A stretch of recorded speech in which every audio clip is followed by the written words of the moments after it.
Good afternoon, everyone. Gabe Velazquez here with you, transparenttrading on a Tuesday. This is Jan 21, second day, I guess, of Trump's presidency. We got very quiet markets. Let's get right into the charts and see what's happening. Not a lot today. In fact, we have pretty much the NASDAQ churning right at a kind of supply slash. You take a look here. Let's start there with the NASDAQ. Apple getting hit hard today, which is really interesting. As you saw that, they took it all the way down to 119, and it's trying to recover a little bit, but let's see. So everybody should be able to see that. Yep. Okay. So yeah, we've got Apple churning here sideways.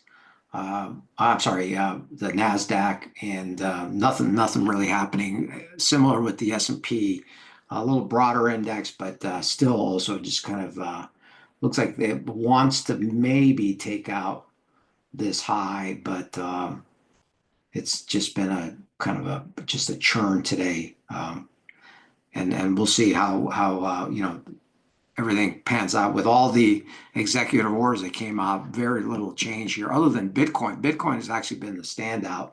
Clearly been all kind of volatility on this thing, made an all-time high, and then pulled back almost 8,000 points, whatever this is, and now it's right back up again, holding at 100. So it looks like 100K is now the new support for Bitcoin futures. This is what I'm tracking, not the cash.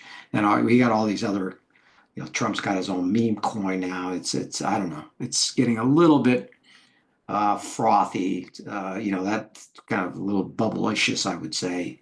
So we'll see. We'll see if they actually take this a lot higher. But you can see the volatility in Bitcoin. Obviously, but there aren't a ton of great looking levels.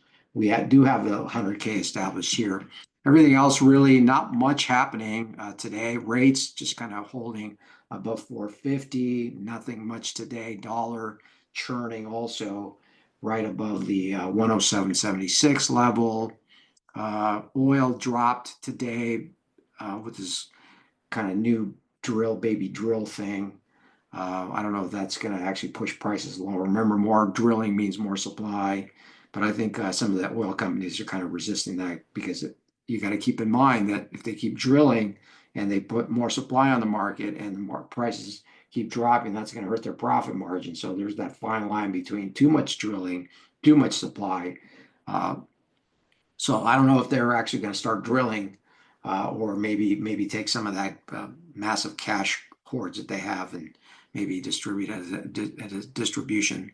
So I think if oil breaks 60, that's going to actually hurt oil companies and everybody else. Nat gas, similarly, I think, nat gas with the new regulations or the break-in regulations is actually going to be more beneficial to the LNG exporting, liquefied natural gas to Europe and so forth. So I think that may be better play. But it's in terms of nat gas, it's again still range bound, trying to hold about 375. Standout today was soybeans. I've been writing about it, wrote about it over a couple of weekends ago. I think it's still worth looking at if it can actually pull back a little bit. You can see it's trying to break out of its consolidation, massive weekly range here. So something to keep an eye on as well. But other than that, really today was just a kind of a lackluster, kind of choppy trading. We'll see what happens coming up with more policy implications and what they actually mean to the market. So that kind of sums it up. And next big catalyst is not coming until next Friday, CPI, and then we also have a ton of earnings. We got Netflix after the close today, UAL, we've got American Express, Verizon. And the next week, I think we've got a whole bunch of them. So that's really going to be the driver, I think, coming up here. So, all right, have a great rest of your week, and we'll see you Friday. Take care. Again, sign up for the newsletter. Give me a thumbs up. I did the class. It was full. I'm thinking I'll do another class in about a couple of weeks. So keep in tune for that, and we'll talk to you then. Take care. Have a great rest of your week.